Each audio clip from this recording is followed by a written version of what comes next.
It is hopefully your maybe second and third or third and fourth favorite analysts, Trey, Ryder, and Anthony Ayon. Yeah, somewhere in there. Top 10 will work.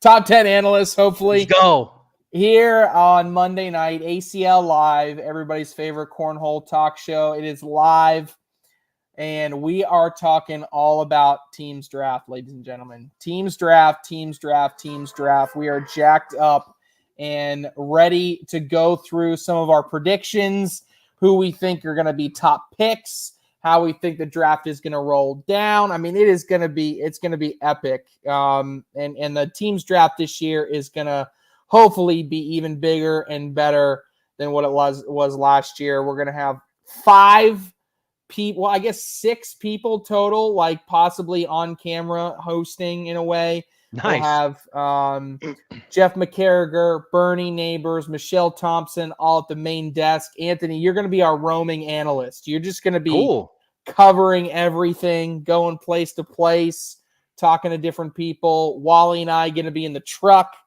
We're going to be able to jump in, give some clarity. I can get in captain huddles. I can kind of hear what's being talked about. Oh, let's go. Yeah, you just walk up. It's like, all right, who are you going with on the next pick? Let me know. You're like, bad choice. Bad choice. Don't do that one. Ooh, I would not go that Oh, yeah. Not a good call. Did you think about this? Yes, I think it's going to be awesome. It's going to be incredible. So again, Teams Draft is going to be Sunday, January 1st, 10 a.m. Eastern, right here on ACL Cornhole TV. We will go all day long. We have 13 rounds of picks to go through.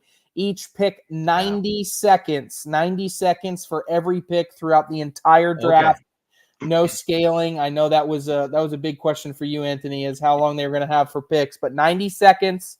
Like I said, right on ACL Cornhole TV. It'll be inside the Myrtle Beach Sports Center, right on site of where we have our National College Cornhole Championship, as well as our first pro shootout of the season. So New Year's weekend, championship weekend, you might as well call it. Going to be epic. I can't wait for it. But I just got all the hats. So each player walking across the stage that's going to get selected, going to get their team hat immediately. Okay.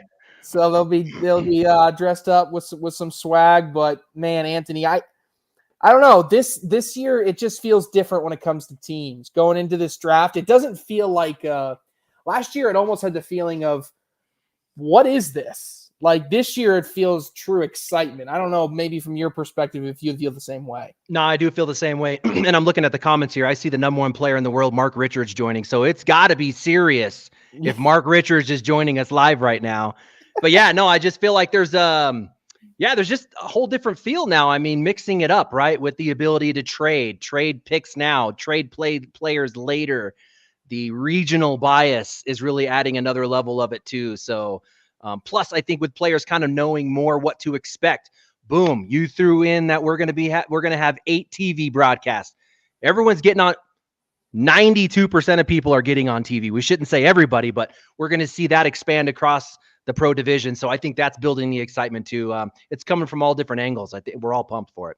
And now people have someone to root for, right? Maybe last year it was like, oh yeah, I really like this player, but they're kind of paired with someone I don't really know, and the rest of the team I don't know. Now it's like, look, I'm from, I was born in Massachusetts. I grew up in New England, like, right? As soon as that New England Woodchucks, box got opened of the hats, I stole a hat. Like I'm not hiding it. Like I'm a New England Woodchucks guy now, right? Like Jimmy Humans, don't screw up our draft, buddy. All right, like don't screw it up. All right. So I think it's going to be epic.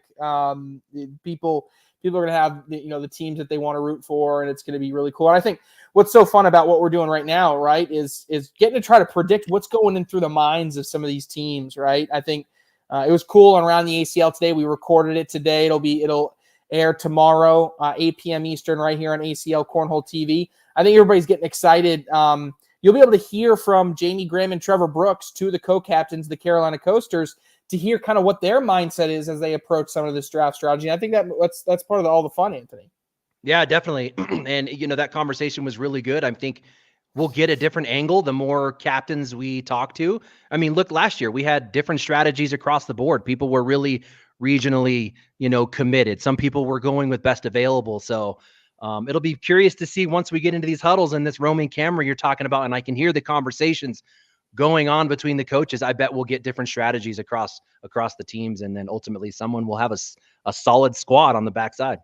Yeah, 100%. So what are we doing tonight, right? So Anthony and I have spent a good amount of time. Look, Anthony, we all know Anthony is a guy that spends some time doing some research. I spent a good amount of time going through as well. I did. With their other 60 hours of ACL stuff you're doing? I spent some time going through. We sat down to really go through who we thought would be our mock draft. And I think going through both of our first and second round mock drafts are really going to give you guys it gives us an opportunity to talk about every team, talk about all the players on each team, talk about their region, talk about who they may be looking at in the draft, some good team chemistry, how they're all going to build out. So really, we just felt like the mock draft is going to give us an opportunity to really hit all the different angles of when it comes to this ACL teams division and what this means here for the coming year. So that's what we're going to cover. We'll start with Anthony's first round mock. We'll go into my first round mock draft. Then later in the show, we'll do each of our second rounds, right? This is a snake draft. So we're also going to see kind of, we'll try to predict our strategy, right? For how teams are going to handle knowing that they're late in the first round, meaning they get more of a back-to-back pick, or they're early in the rounds and they really have to decide who they want with their big swing up front, knowing it's going to be a while for their second pick. So I think it's going to be really cool. So we are going to take our first commercial break. When we return, trust me, you don't want to go anywhere, because when we return, Anthony is going to go first. He's the smart one in the room. He is going to go through his first round mock draft. We'll go through all 16 of his picks in the first round, who we think lines up with each team. So we'll be back here on ACL Cornhole TV with more ACL Live after this.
All right, what's up, ACL fans everywhere? Trey, Ryder, Anthony, Ayon coming together here on Monday Night ACL Live to talk about the upcoming 2022, I guess 2023. We'll be on New Year's Day. So 2023 ACL Pro Teams Draft, Myrtle Beach, South Carolina, live on ACL Cornhole TV. Coverage will start bright and early, 10 a.m. Eastern, and go all day long. 13 rounds of incredible draft action.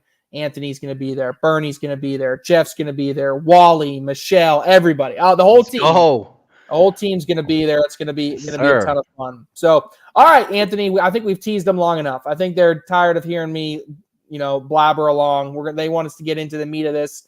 So we're going to start with you. We're going to pull it up here. And Anthony, we want you to walk us through your first round mock draft. And before I hit this button, I got to say the key thing, ladies and gentlemen, if you see Anthony's draft and my draft, they have some strong similarities, but the biggest discrepancy between our two drafts comes with the number 1 overall pick. So I will turn it over to you, Anthony. Let's see your mock draft for the first round. Who's that at number 1? Oh my gosh. All right, let me explain a little bit here. I think the obvious first round draft has got to be a Kyle Malone, right? If we look at the captains of this New England Woodchucks team, you've got Trzynski, Humans, and Hogue. Trzynski and Hogue, right, have a lot of history from last season. Came out fire right at national number 1, made a TV broadcast, made it all the way to the finals. They seem like a natural partnership. These three have a theme, right? They all throw the same style of bag, play somewhat similar. Humans kind of does his own thing with a carpet bag, but he's in that realm. So I had to ask myself, do we go with the obvious choice? Humans partner, Kyle Malone, who is clearly one of the best doubles partners in the game. He's definitely made a lot of noise, specifically in nationals ones or early nationals, switching bags. He always seems to make a TV broadcast. Seems like the obvious pick, but I'm going with something maybe less obvious and saying, hey, I think these guys go out and get one of the best carpetbaggers in the game right now, someone who's trending up, someone who's proving themselves in the open right now, someone who made moves last season as a pro already, coming in with a bit more confidence. We know we have a lot of rookie pros in this season who can throw the carpetbag really well. Alec Ryan, my number 1 pick right now for the New England Woodchucks. What do you think about that, Trey? I was going to say is a big part of that. I mean, look, I agree with you that if they don't go Malone, they're going a carpetbag, right? They're not. I don't see Humans, Trzynski, and Hogue picking up. I think you and I both agree. I think Jay Rubin going number 1 sounds like the most obvious pick if it wasn't the New England Woodchucks. Correct. I do not see the Woodchucks going after Rubin. I just don't think the play style. I know you're going to talk a lot tonight about bag chemistry. I will talk less about it. I'm more the regional bias guy. You're going to be more the bag bias guy, right? And so I think there's going to be, bag chemistry. I'll speak on your behalf there. I just don't see there's any chemistry there. I don't see them going after it. So I think you're right. It's got to be someone either balanced, like a Malone, or a carpetbag thrower in Alec Ryan. Yeah, thanks for clarifying that for Rubin. Clearly, he is the best available pick right now in the draft, but just didn't seem like a good fit right out of the gate for the Woodchucks. But that takes me to number 2. Jay Rubin's not going to last any longer, right? We've got the Aviators here, a little bit of a regional buy, kind of close to his region. Clearly the best overall pick when you look at the list. He can't last any longer. Jay Rubin has to go number 2. I'd be shocked if the Aviators pass up on Jay Rubin at number 2.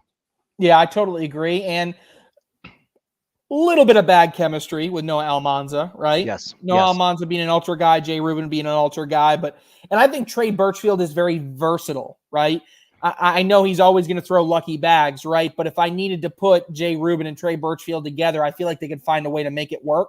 I'm also not in the gate of trying to force partnerships this early in a draft, but I think Jay Rubin makes sense there. Best available player and not going to be any conflicts on the team as far as bag chemistry goes. Right. Ex-Ultra Titan this season. and he's mixing it up. Like you said, he can throw any kind of bag, but good call.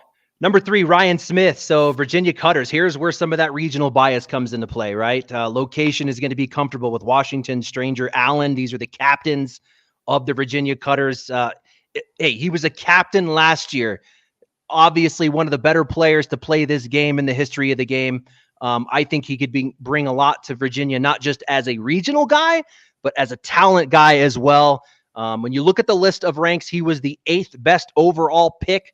I'm moving him up a few draft picks because that best available is looking at singles. I think that he's a great player in doubles. He's shown success in the shootouts and the round limited formats, which kind of bumps me up a little bit in his available pick.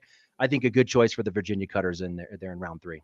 Yeah, you said it best. The round limited format, which is teams this year. Teams is going to a round limited format combined with the Virginia regional bias. To me, it would shock me if Ryan Smith goes beyond 3. I mean, it would shock me. Yeah, I'd agree completely. Yeah, he's got to be way up there because of that doubles and round limited strength. Number 4, again, this one's kind of fitting into a couple categories for me. You've got the Team Titan connection with Jordan Power. You have the relationship with the regional, with the Great Lakes connection. Your captains are going to be Joe Neested, Jordan Power, and Kufis. So Tom Gustafson, who's also playing out of his mind right now, I think he's putting up the best numbers he's put up. He's definitely a better player today than he was last season. I think we're going to see Gustafson come out and be an awesome player this year. I think a really strong pickup for the Michigan Marauders. And again, this is another one moving up the best available list right here. He would be somewhere around 15 on the best available. I'm moving him up for 4 because of those connections between bag sponsorships and his regional bias with the Great Lakes there. Yeah, this is a big difference between you and I. So I did not have Gustafson nearly as high as you did. Like I said, we're going to have a lot of similarities, and we'll talk about one of those big similarities at number 5. But for me, yeah, that was a big difference from us. You really value that. I think if they're going to reach that far, I would probably value Bernasset higher than Gustafson, but can certainly see how it becomes a coin flip for certain teams and why they'd want to go at 4. Yeah, and for the record, we put this list together before the conferences this weekend. Freaking Bernasset comes out and just rolls his conference like that. I didn't see it coming, but hey, congrats to Bernasset. And again, those are the kind of things that these captains are looking at. Did that just bump him up in his value in these picks? So I can certainly see him moving up with that win. And he went through some beasts in that tournament. Number 5, we got the Georgia Sliders. I think this one's pretty clear. Captains, Noah Wooten, Duncan Clemmer, and Yaklin. All right. Definitely a theme going across there with that carpet style. Now Clemmer moving to a different bag this season, but certainly has that capability in his back pocket. I think Wooten kind of takes the lead on this one as the captain and saying, hey, let's go get one of these rookies, one of these rookie carpetbaggers who could easily be a top 10 player in the world. You've got Hamilton out there. You've got Wiedenfeld out there. You got Kano. I think Wiedenfeld just seems to be the right call here. I think there's a relationship there, maybe a little bit tighter relationship with Wiedenfeld versus some of the other pros. And I think that's the factor right here. You're talking about a world advanced champ. You're talking about one of the best carpetbaggers, a rookie of the year candidate. I think Wiedenfeld goes number 5. Yep, and you'll see on my draft, we have the same person at number 5. Okay. Okay. We both have Ryan Wiedenfeld number 5. So I think that's a good fit. I had Kano in there when we originally started it, and I had a V1 and then a V2 and then a V3 as we were going through these past couple of weeks. I had Kano going at 5. Kind of maybe some recent performances kind of knocks him down a little bit on my list. And so I think Wiedenfeld, a good relationship with Wooten, puts him there. Agree. Next one here might surprise some people. It certainly surprised me when I start to break this down. You got a Jacob Beamer sitting there at number 6. This is Arizona Burn. Your captains are going to be Doug Zaft, Ty Lopez, and Hadley. So you got a strong ultra team across the board, a strong ultra captain squad, if you will. You look at Beamer. This is your 6th pick.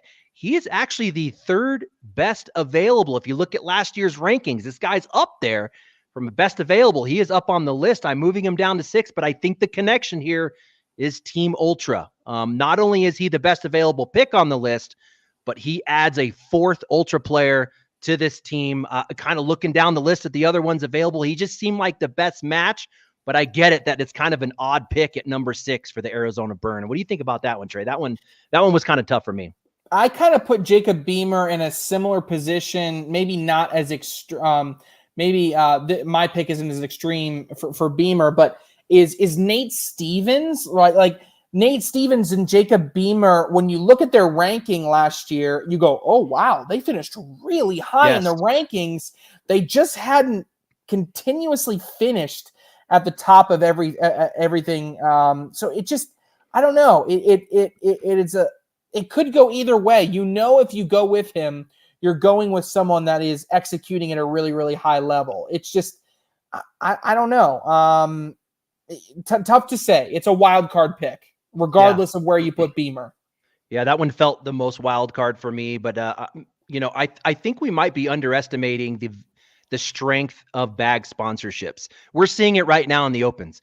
We're seeing a lot of doubles teams coming out based on bag sponsorships. You're going, okay, why are those two teams up to? Oh, they're both lucky bags. Why are those two teams? Oh, they're both. So you're starting to see a lot of that in the opens. Maybe that plays into the draft as well. And that's what I was kind of leaning on for that one. Number 7 was pretty obvious to me. It's going to be two guys. It's going to be Jimmy McGuffin or Brett Guy. Again, your captains for this is the Kentucky Colonels. You're going to have Matt Guy, Damon Dennis, and Glasscock. You got Damon Dennis's committed pro partner out there waiting to be picked up, Jimmy McGuffin. You also got Brett Guy, who's proven himself clearly as a doubles round limited format, which is what this team's is going to be. I think it's a coin toss. I think McGuffin would be the clear pick if we were talking singles, but we pull in doubles and round limited, and Brett Guy's really just proven himself. But I'm going with the Kentucky boy. He's the 6th available pick right here. And all these guys, Dennis and Guy, they're kind of, you look at age demographics as well. Maybe there's a connection there with the age as well. So I kind of like Jimmy McGuffin going number 7. Yeah, McGuffin, look, last year he was a captain. And when Dennis was a captain last year, all Dennis did was go after Kentucky guys. Yep. And then Jimmy was the only one to beat him to it. Right. So they were going after each other. I mean, I don't know any way that this isn't a Kentucky guy. Kentucky teams have shown that all they do is draft Kentucky players. Like I said, I think the only reason it's not Brett Guy, because I think we have an identical pick here as well. We both had Jimmy McGuffin at 7. It's just because teams may believe that they can get Brett Guy in the second round. That's exactly it. And when you're doing this, you have to keep that in mind. There's some players you got to sit on, and it's going to be tough. Do we pick him now or do we pick him later? So yeah, he's certainly one you could probably sit on for a minute. I'll pick up the speed a little bit. I could see we're kind of, we could talk 3 hours for this stuff. I would love it, but I'll pick it up a little bit. Florida Freeze is number 8. So your captains are going to be Rawls, Bubenheim, I almost said Renner, and Cody Johnson. So everyone out of Florida. There's some strong Florida picks that are coming up to the best available. I mean, if we're talking region, there's a couple picks in there. I went with a World's Advanced Bracket winner. He's on my top 10 list, sitting number 10, a Florida boy, Fisher Hamilton. I mean, it doesn't fit completely into the captains there, but I think you can't pass up on a talent like that. And a guy like Rawls would probably love to throw with Hamilton and play that style of game. We see Rawls evolving his game into a Hamilton style game. So I'm going Fisher Hamilton 8. All I can say is I will guarantee that Fisher Hamilton does not get past 8. I think 8 is the lowest he is picked. If he gets down to 8, Alex Rawls will take him at 8. So that's the only thing I have to add. Number 9, we got the California Slingers. There's a relationship with Tony Smith and Caleb Batson. Caleb Batson, the second best available on the list. He fell down to my 9th pick. Batson finished the season strong at one of those opens. What does he look like? We're seeing a lot of other players with that style of game who are successful, where Batson isn't in the eye as much. So he could be out there, playing his ass off and practicing, but he kind of fell down the list just a little bit for me. Why would I pick Hamilton over Batson? Because he's visible, because he's showing up in some of the opens. So Batson's going to go number 9. I think a good fit for a Tony Smith to grab himself a solid partner. Yeah, I agree. I mean, I think Caleb Batson has shown anytime you get an open singles winner, winning an open is difficult, right? Yes. That's talent. He had a great end to the year. I don't think Batson gets past 12 regardless if someone takes him earlier. I don't think Texas will lay off of him if Cali doesn't take him. But I love Batson there. Tony Smith picking him up as a captain. Colorado Timber, regional out the window, right? Yeah. You're not going to pick someone out of the Mountain South yet. That's Yeah. just not where the talent is. Your coaches are kind of scattered around, right? You got Holland, you got Irwan, who is out of Colorado, and then you got Hissner. So we did bring some other captains in to make this team. I can't see Josh Holland letting his pops go any further. I mean, Derek Holland's if he makes it to even 10, I would be surprised. Derek Holland throwing off his ass right now. If you look at just numbers, if he's not the number one PPR guy, I know we talk about PPR versus DPR. I don't want to get into that, but let's just say he's putting the most bags in the hole right now on the list. So Derek Holland, a solid pick at number 10. I can't see his son letting him go any further. Yeah, you said it best. Number 1 right now in PPR of draft eligible players, excluding the captains, regardless of how you feel about PPR versus DPR. If you can get the number 1 PPR, you take it. Got to go. Number 11, Las Vegas High Rollers. Again, this one comes down to relationships for me. He is the 3rd best available pick on the list. An easy Eric Zockline, who's one of the captains. Tanner Halbert, his committed pro partner, is a captain. You got Cody Henderson and Hunter Thorne. Again, another mix of regions making up that Las Vegas High Rollers. I like Eric Zockline. I can't see Halbert letting him go any further down the list there. Yeah, the partner chemistry, I think, is just going to speak too much, especially when the pick makes sense. Like you said, exclude all the captains. If you just looked at pro single standings from last year, Zockline, it will be number what? It was top 5, right? Yes. So if he was top 5, and then you combine the fact he was a top 10 doubles team last year with Albert, to me, it makes too much sense in 11. Number 12, we've got the Texas Bully Baggers. Eddie Grindersleeve, Dylan Turpin, and Monarca make up your captains. Man, you got AJ Sims sitting out there. I can't see AJ. You go grab that Texas guy. Now, you also got a Justin Burton Jr. sitting out there as well. I think AJ Sims gets the nod. He's a proven pro, years under his belt. Burton Jr. is coming in highly decorated. I mean, he is highly anticipated, I should say. And could outperform Sims possibly this season. But I think AJ Sims gets the nod with the history that he's brought to the pro division as the Texas pick.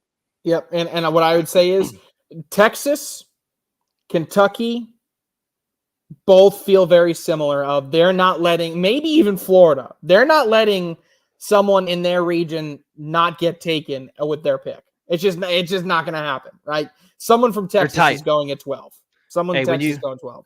When you got a Texas player on a broadcast and you look around the seats, it is filled with Texas players. Yeah. So they're really tight. They're really tight in their group. It's really good to see. And a guy like AJ Sims, he's just not gonna make it past that far. My next pick though is another Texas. I got 2 back-to-back Texas guys. So now Justin Burton Jr. goes. The Pennsylvania Ringers at number 13. Your coaches, Devin Harbaugh, Matthew Creekkiller, and Altice. So a Justin Burton Jr. fits real nicely in there with a Creekkiller. Harbaugh and Altice have some history if they choose to match up the partnerships that way.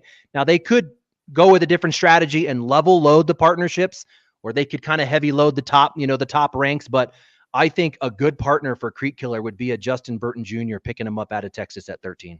Yeah, and I think this is one of those rookie picks that is a little bit risky because you have a ton of upside with Burton Jr., but the downside is you don't know how he performs at the pro level with that added pressure, right? So this is a pick of how much do you trust. Now, Devin Harbaugh as a captain last year, the Skunks, he trusted some guy named, Matthew. I think he believed he had Matthew Creekkiller, and then he had Dalton McClem, and he had all these guys that nobody else were too sure about and ended up paying off for him. So interested to see where Burton Jr. goes. High ceiling, possibly a lower floor type of first round pick. Yeah, but as far as pressure goes, I mean, he's kind of proven himself. He's a Worlds bracket. When he won his bracket at Worlds, that's big. You talk about pressure. Plus, Creekkiller is going to look over there and go, hey, I got a Team BG guy sitting over there. I'm a BG guy.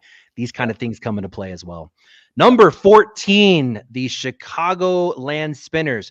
Mark Richards, Philip Lopez, and Morelis, your captains. Steven Bernasette sitting over there. I mean, there's a relationship there. These guys play together. And now I understand Bernasette has moved, but he was close to those guys up in that region from Chicago, I believe. I don't see Bernasette going any further, especially with his performance in the conference last weekend. His value definitely went up. Bernasette at number 14. Yeah, I think that's another one. Regional bias. If Bernadette's there, I just don't see him falling, especially all the respect he's going to gain again from winning that conference this past weekend. I just don't see Mark Richards, Philip Lopez, and Nico Morales saying no thanks to Stephen Bernadette. Yeah, my next one here, 15, getting to the bottom of the list. We got two more there. Missouri Mays, your captains are Ryan Windsor, Herrera, and Fuentes. This one's tough. I mean, you've got a mix of three very different types of players. Yeah. Like, they're not even close to similar. So I'm kind of looking at the list, and I was thinking region doesn't matter. There's no one really within the next couple available picks that I think would come out of the region. There wasn't an obvious like style of gameplay or bag. I went with a Vincent Frisch. I mean, he's another world's bracket winner. He's an open champ. He could come in and shock us all with some rookie of the year candidate, some bid on the rookie of the year sheet. Vincent Frisch, he doesn't fit perfectly, but talent-wise and some relationship with Windsor. I know Windsor is traveling out to Cali quite a bit. These guys know each other. I could see him getting pulled at number 15. Yeah, and I think it's because Windsor feels like he's earned his respect and is someone that can play at a really high level. Again, this is a lot. This could be a risky pick going with Vincent Frisch with your first round pick, right? Yes. How confident are you in Frisch at 15? But hey, the upside is there. If you're going for upside on your pick, some people are going to want to be safe. Some people are going to want to look for upside. And this is one of those upside picks. I agree. My last pick there in the first round, man, again, kind of and this is more for me on the turn. So I don't know if maybe I'll just talk about the turn because they kind of come together for me. So Carolina Coasters, Jamie Graham, Eric Davis, and Trevor Brooks are your captains. Clearly, when you look at the list of captains, they're coming out pretty strong. That's why they're going to get the last pick here. But I like the turn. This is a combo for me. Number 16, Frank Modlin, with picking up Tyler Poitras on the turn. So back-to-back picks, Modlin, Poitras. I think not only are these, regionally biased, but there's a chemistry there. These guys were in the finals at Worlds last year, if I remember correctly, or 2 years ago at doubles. Wasn't that right, Trey? Yep. That's right. That one just makes sense to me. And Tyler Poitras showing, obviously he didn't play in the league last year, but he's come out saying, I'm improved. I'm an 8-0 qualifier. You see me doing work in the opens. He's clearly a better player now. I think he's totally worthy of a first round or that first pick in the second round on the turn. Modlin, Poitras, me. It's a partnership in the making, if you will. Yeah, you'll see on mine that I don't let Modlin and Poitras go there. So I would be a heavy favorite and better on the fact that if Modlin and Poitras are both there, why the heck not? Yeah. Right? Get them both on the team and talk about a North Carolina, South Carolina loaded team you'd have right there. If it was Jamie Graham, Trevor Brooks, Eric Davis, Frank Modlin, and Tyler Poitras. That's crazy. That would be a heck of a start to a team. Gotta be viewed as a W there. So yeah, there's Anthony's first round draft. A lot of similarities to mine, some distinct differences, and a few key picks. And we're going to talk about those differences when we come back, and we'll go through my first round mock draft of the 2022 ACL Teams Draft, with our second round coming up a little bit later.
All right, what's up, ACL fans? Trey, Ryder, and Anthony Ayon. Anthony, loved your first round. There were some bold picks in there. Yeah. How I love bold picks. There's some I think some shoe-ins for picks there. So I'm really interested to see how this draft goes. But let's go on to my first round mock draft. You ready for this, Anthony? I am. Pull them on up. And here we go. So you're going to see some differences and some similarities to what we just saw. Not going to spend too much time on the similarities, but I think the first major differences here, Anthony's pick for the number 1 overall pick was Alec Ryan. He is 13th in my draft. My first pick is Kyle Malone. Kyle Malone is 22nd in Anthony's draft. So we have some stark differences when it comes to who we believe is going first overall. And I'm quoted saying, I think it's Kyle Malone, right? Jimmy Humans has said he is playing doubles with Kyle Malone this year because he believes that Kyle Malone is the best doubles player ever. And for him to have the opportunity in a doubles format to take his quote from Jimmy Humans, best player ever, to me, that's got to be the favorite for Kyle Malone. We talked about Jay Rubin at 2. We talked about Ryan Smith at 3. No real big shock there, and I don't think we need to go too much more into that. I think we're both agree on those. But number 4, Anthony, kind of a little bit of difference. I have Fisher Hamilton at 4, and part of the reason is I believe Fisher Hamilton is just too good to let slide too far. I don't know if this is a great fit. I don't think this has bad chemistry. I don't think this has regional chemistry. I just think Fisher Hamilton, you're going to look at that and go, I'm going to say no to Fisher Hamilton at 4. And I don't know how much people are willing to do that, Anthony. Yeah, I agree. That's the only reason I didn't get Hamilton sooner. I just couldn't see him fitting into a Michigan Marauders team with the Neested power.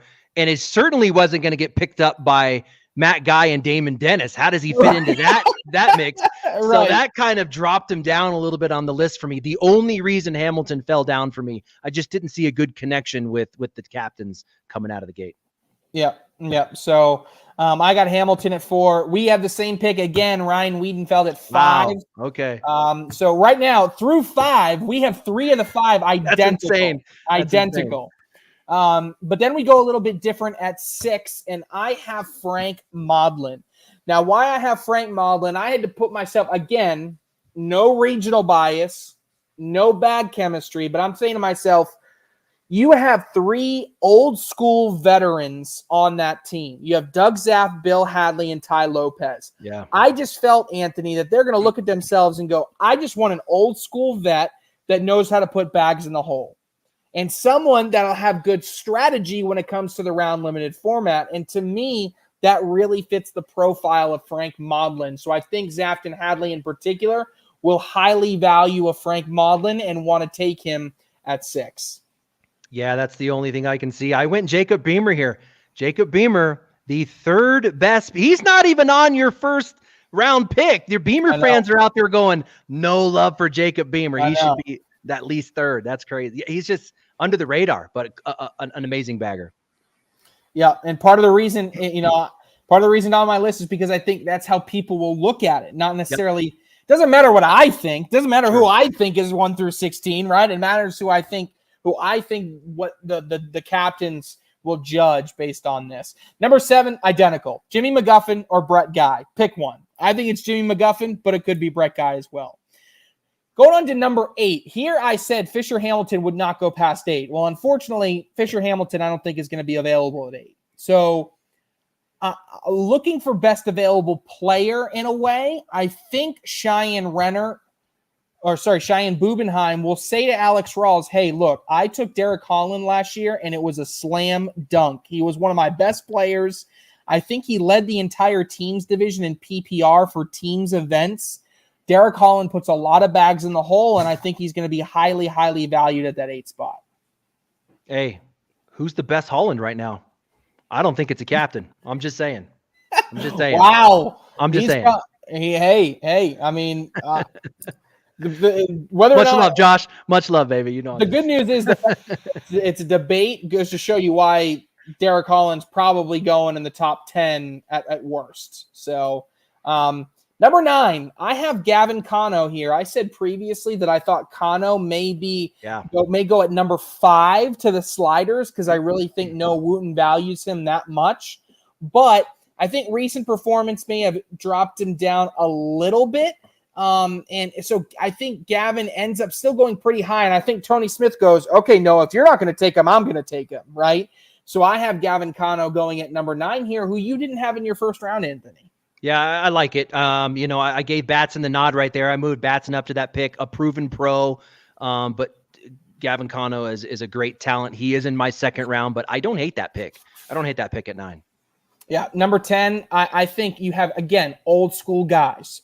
You have Adam Hissner and you have Josh Holland. I know Josh Holland's a younger guy, but Josh Holland's been around for a while. I think you got Josh Holland, Adam Hissner. You also have Yeti there. They're going to look for someone who has established themselves. And I really think that has been Tyler Poitras. They go after and get someone that knows how to just put bags in the hole. So you have Poitras and Maudlin going at the turn at 16 and 17, but I like them both to go before then, Anthony. Yeah, I like Poitras in the first round. I don't hate it. I mean, again, he's proven himself. Let's go to Worlds. He won his bracket at Worlds. Again, an 8-0 qualifier and showing up. And he is a first-round talent. Just the way that I was trying to see how the matchups worked out, I really liked him at the turn. I gave Frank Maudlin the 16 pick just out of respect, knowing Poitras was going to come next anyway to make that matchup. Yep. Nah, I have Zockline the same. Tanner Halbert, too much chemistry. Yeah. Number 12, I said there was going to be a Texas player going at 12, and I will stand by that. Right now, the best available I have is Caleb Batson. So Caleb Batson goes at 12. Not much more to it there, Anthony. Yeah. So you went Batson over AJ Sims and Justin Burton Jr. Could be a great pick. I think you're seeing this though. There's going to be gaps of players where they're all equal. You know, you're going to have the next 5 or 6 picks equal players. So you can't really go wrong with the pick there. It's a good pick as well. Then I have Alec Ryan, and I think is the lowest he goes. I think realistically, he probably goes somewhere above 13. He may go at 9 to Cali Slingers. Like he could even go 5 at the sliders. Regardless, this was the first place that I was like, okay, it's time to put a carpet bag in somebody's hand. Devin Harbaugh has the utmost respect for Alec Ryan. I think it's a good fit bag choice wise. So in the end, I think there's no way Ryan gets by 13. I have him slated at 13, and I think he'd overall be a good fit. Yeah, so you said carpetbagger. You're valuing him more than a Burton Jr., than a Frisch. So you're saying, hey, Alec Ryan right now is my best available carpetbagger for this pick. Yeah, you had him at 1, so you had to agree with me. I agree with you completely. The guy's proven. Yeah. Next up, Steven Bernasette. Same reasons we talked about, both Chicagoland guys. Oh, yeah. I then follow it up. Yeah, I then follow it up with Jordan Kamba. And this was interesting to me just because Jordan Kamba is a doubles world champion formerly, right? I really think Ryan Windsor is going to say Ryan Windsor really values history. He does. And he values people that have established themselves. And so because of that reason, I just really see Ryan Windsor going, give me someone who is proven, who has shown time and time again that they can execute at the largest stage. They've had some back and forth before. They've had a little mini rivalry back in 2018. And I think there's some mutual respect there now. So I like Kamba at 15 being a first round pick. What do you think about Kamba coming up after a year off all the way up into the first round? I struggle with that one, Yeah. Trey. I'm a Jordan Kamba fan. I could not talk myself into putting him in the first round. We have nothing over the past year and a half to say that he is a first round worthy. He was valued in last year's or in the last. No, it was. Never mind. We're thinking of someone else. But yeah, Kamba is. I just don't have anything from him in the last year to say, hey, he's a first round worthy. He didn't even make my second round pick. So wow. Yeah, I just don't see it. And then last up in here, I have Berkeley Pear. Berkeley Pear is I really think that he is someone who is going to execute at a really high level. There's some regional affiliation there, right? The Carolina Coasters being close to Virginia. Trevor Brooks is on the team. I just think, look, Poitras and Maudlin feel like the easy answers, but if they're not available, it just wouldn't shock me if they go after a Berkeley pair, considering there's chemistry, and he's a really, really good player, Anthony. Yeah, I mean, if you look at just singles ranks, he's not this high of a pick, but you got to know this guy to know that he is a bagger and he is a great doubles player. We saw what he could do in Cali, during the Spencer McKenzie's weekend. So he's like the 31st. I show him as the 31st best available pick without throwing the rookies in there. So to come in and say, hey, he's my 16, I think he's a better pick than what his availability says he should be. Yeah, I think that's because he really started the year poorly last year, and it took him a while to recover. But what we saw by the end of the season was someone that was executing at just a really, really high level. So, all right, ladies and gentlemen, those are our first-round picks. We are going to take another break, and then we're going to start going through our second-round picks. We're going to go a little bit faster with our second-round picks, but ultimately, incredible draft, and excited to see it. We'll get your comments. Some people love yours and hate mine. Some people love mine and hate yours, Anthony. So that's how it is. But anyway, we're going to take a quick break. We'll be right back talking more ACL Teams Draft.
Welcome back, Cornhole fans, to ACL Live, talking about the team's draft coming up January 1st, Myrtle Beach weekend. It's going to be epic weekend. And Anthony, super pumped. We're going through our second round picks now. Now, Anthony, unfortunately, I don't have fancy graphics for this. Oh, so come on, Trey. That was nice. No more fancy graphics for the second round picks. I got to shout out Haley Shed for even getting the first round picks together. We had one. We'll take it. So again, reverse order going into the second rounds. I don't know if you want to briefly run through your different ones and then go from there and highlight some. But interested to hear what your second round picks are. Sure, yeah, I'll zip through. So I talked about Carolina Coasters have the turn, right? We're going to go Maudlin Poitras. So that's going to be Poitras, the first pick in the second round. I feel terrible about this one, and it was I just couldn't find a good fit. His bag sponsorship, it's a really small group. Nate Stevens, my second pick in the second round, could easily have gone in the top round from a best available. He should have been up there. I just didn't see a good fit, Kentucky went out and picked up Jimmy Human. So it was like, I just didn't see a good fit for him, but I got him going second with the Missouri Mays. Chicagoland Spinners, You've got Mark Richards and Philip Lopez as captains who are natural partners. You got Morellis out there saying, hey, get me a partner. Who are we going to pick up here in this second round? There's a Titan bag match there with one of the best available left in the list. Mike Ferreira, who was, I believe he was a captain last season. Yeah, he was a captain last season, so he knows how this worked. A skilled bagger, I think, would be a good fit for Morellis coming in there at that next pick. Next one, we got Pennsylvania Ringers, Harbaugh, Creek Killer, and Al Tice. You got Jacob Foreman still out there. I think a solid pickup to fit into that group. If he's not matching up with Creek Killer, you're going to get him another pick later, someone to match up. But I thought he was a good fit there with the Pennsylvania Ringers. My next pick here, Texas Bully Baggers, Eddie Grindersleeve, Turpin, and Monarca. I still have Gavin Cano out there. Another, like you were saying, kind of fell off a little bit. Strong rookie coming out. I think worthy of a second-round pick. If the Texas Bully Baggers didn't get him, I'm pretty sure he was going to be picked up by Noah Wooten a little bit later in the draft. So I think he was a second-round pick at the worst. The Las Vegas High Rollers, where am I at in the pick number here in the second round? Do you know? So if we go here, Las Vegas High Rollers would be 1, 2, 3, 4, 5, 6. Would be sixth in the second round. Sixth pick. This is where I picked up Kyle Malone. Terrible. I know. I couldn't. If he didn't go number one as I'm going down, I just didn't see a fit. Whether it be, he's throwing Reynolds. There wasn't very many Reynolds in there. His style of play, I think he can throw almost anything. Just who the captains were. I didn't see a relationship or a friendship there that I know of. Obviously, there's a lot of things going out there that we didn't see. I just didn't see the obvious fit, but I can't see him going any longer. He's got to get picked up here.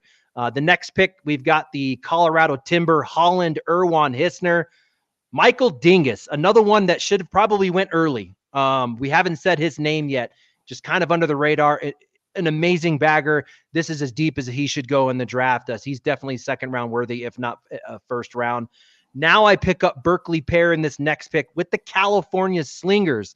This is Tony Smith, Gilbert, and Williams. I like Berkeley Pear going at this point. Florida Freeze, who just won. Well, he did really well this weekend. I think he won a bracket at his conference. Alan Rawls getting picked up right now by the Florida Freeze. You've got his brother Rawls as a captain.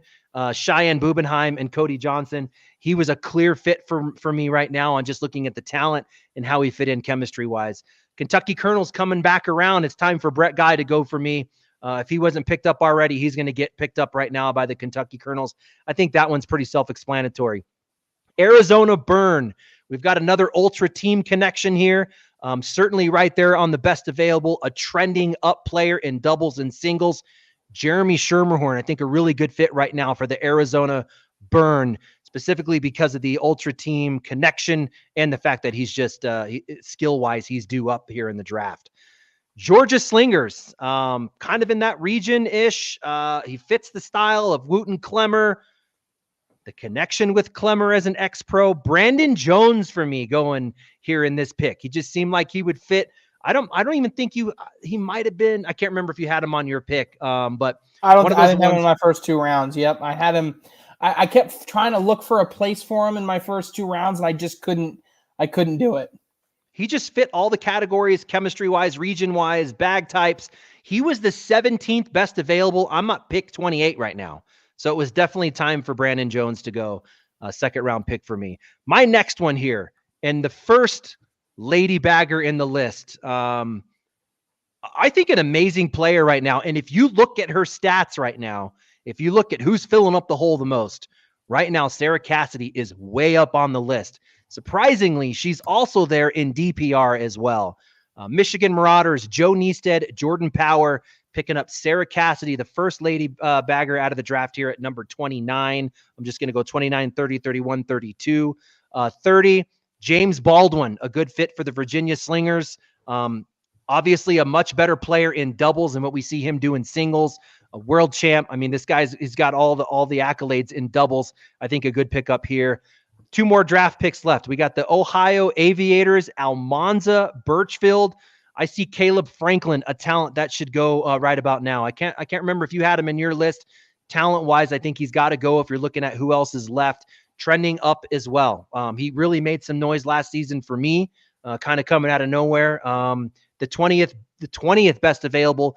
He's going 31. My last pick, number 32, relationship-wise, stylistically, New England Woodchucks, Tyler Cobb. You've got humans out there as a captain. There's a relationship there. Tyler Cobb's still on the list. I think he goes at number 32. Yep. Yeah, that would make perfect sense, right? You pick up a former partner, and then they got a turn too, right? So they can grab two different picks right there back to back. So I love it. We have more differences, I think, in the second round. I feel like the first round was a little bit easier, and that's how it is, right? You're getting further down there. It's harder and harder to pick exactly how things going to go. Well, we're going to take one more break. When we return, we're going to go through my second round and see how close Anthony and I were, and see if you guys have any other strong opinions. But we'll be back right after this.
All right, Cornhole fans, welcome back to ACL Live here. Anthony has already given us his first and second round mock drafts.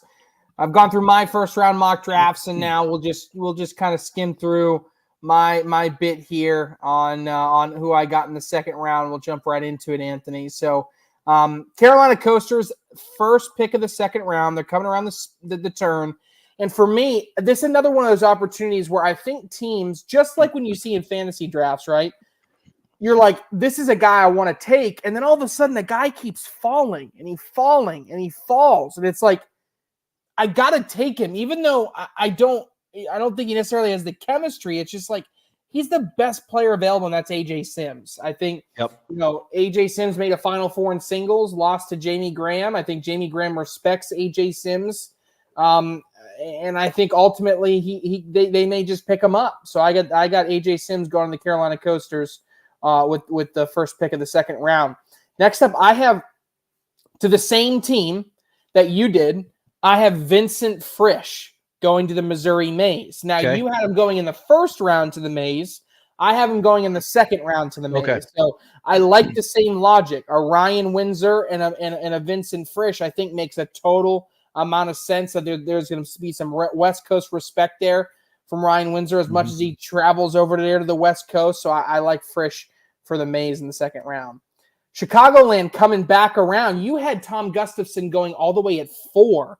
I have him coming all the way here at, what is that? That is going to be 19th overall. 19th. And I have him going to the Chicagoland Spinners, right? So Chicagoland, in my mind, has a chance to get also Steven Bernasette and Tom Gustafson. And think about that team, how regionally affiliated that would be. Mark Richards, Philip Lopez, Nico Morales, Steven Bernasette, and Tom Gustafson, right?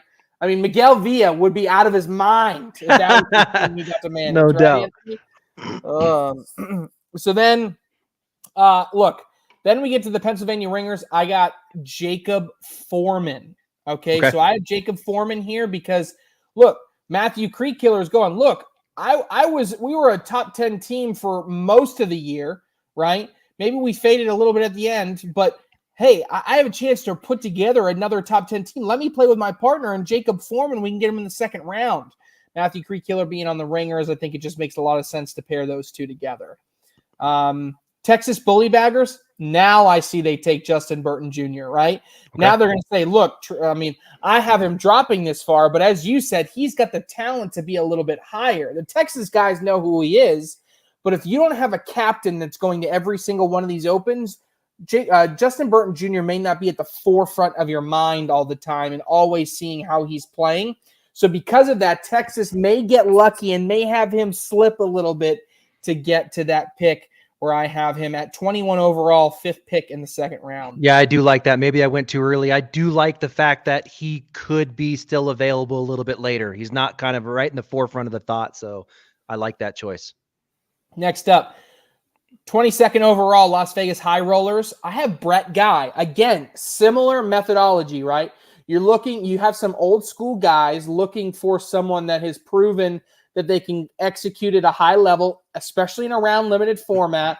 I think this becomes a best available. Tanner Halbert looks at everywhere and goes, look, Brett Guy is still Brett Guy, and I can get him at the second round, 22nd overall. You're talking about a 66 or 65 as far as our rankings go. When you talk about adding all the captains plus all these different rankings, to me, it just feels like it in a way could be a steal.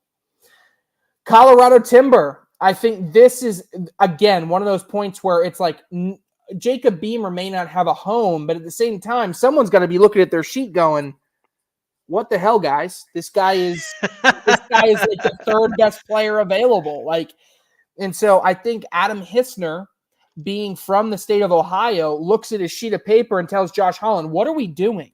Get Jacob Beamer on the team. This feels, again, this is one of my picks where I don't like how low I have him. I just couldn't find a spot for him. It's kind of like you with Kyle Malone, right?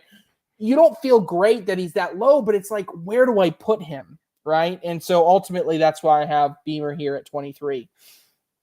Cali Slingers, Adrian Brunson, okay? All the talk, I have Adrian Brunson going in the second round pick. There's been all this talk about how good Adrian Brunson is, and I think Cali as a whole wants to say, look, this guy is legit, and this is 100% a regional bias pick, has a chance to execute at a really high level. Will they be bold enough to get him in the second round? That I don't know. In fairness, I may be jumping the gun a little bit. Brunson is likely available for the Slingers coming back around the next turn. Bingo. But it wouldn't surprise me if they're a little trigger happy going after Brunson here. I have Brunson getting picked up by the Slingers in the third round, coming back around. I think he's still available. Yeah, very, very well possible. Florida Freeze, I think this feels like another instance where Cheyenne's like, hey, look, I took James Baldwin with like the 3rd overall pick last year, and now I'm going to get him in the late second round. Like, get James Baldwin. Okay. Yep. He's a former world champion in both singles and doubles. Like, look, stop letting him drop this far. Go get him. Kentucky stays with Kentucky, right? And now we finally find a place for Nate Stevens. Again, similar feeling, right? I need to find a home for him, but where is that home? I think Nate Stevens finds a home with the Kentucky Colonels. Arizona Burn, Moses Sesweta has been so good in conference play and so good in regional play recently. And I think Doug Zaft, Bill Hadley are going to look at themselves, and Ty Lopez is going to go, guys, look, Moses Sesweta is like a top 20 player in the world in our eyes. So they're going to go, if he's top 20 and I can get him at 27, that feels like a steal for me. So I think they go out and get Moses Sesweta, who really finished the year really strong in a round limited format. Next up, 2 picks left. We talked about Caleb Franklin. I had Georgia Sliders going after Caleb Franklin. I think that may be a similar pick, actually, to you. Right there at the end, Caleb Franklin snagging one. Then I have the Michigan Marauders going after Jeremy Schermerhorn. So Michigan going, hey, Jeremy Schermerhorn wants so badly to be on that Michigan team. I think with the second pick and the upside that Jeremy Schermerhorn has, they have the ability to go after him on that one. And I'm trying to look, and I think I cut off my mock draft. I don't think I labeled my. I got you. Which pick was it that we're at? 30, 31, and 32. Do you have Virginia mine? Cutters? Yeah, you grabbed Jeff Reynolds at number 30 for the Virginia Cutters. So Jeff Reynolds, strictly because he's playing with Justin Stranger this year. Justin Stranger has an opportunity to pair up with his doubles partner. Jeff Reynolds has that really high upside and feels like he's about around these picks, and I think that's an easy marriage there. Who else do I got at 31 and 32 here, Anthony? 31, Ohio Aviators, Alan Rawls. You scooped him up. Okay, what about 32? Michael Dingus. Yes. You got him. So Michael Dingus, I think at some point, again, it's just like best available, right? People are forgetting how good Michael Dingus can be. And I think the Woodchucks will ultimately just respect the fact that they're going to get a really, really high draft pick. And ultimately that's going to get them where they want to be. So that is my mock draft. Yeah, I was just going to do a quick comparison. 32 picks, 28 were the same. And we did these completely independent and blind. You didn't like my 4 picks. You didn't want Ferreira, Brandon Jones, Sarah Cassidy, or Tyler Cobb in your first 2 rounds. And I didn't like Kamba, Adrian Brunson, Jeff Reynolds, and Sasweta in my first 2 rounds. Otherwise, we picked up all the same, the other 28.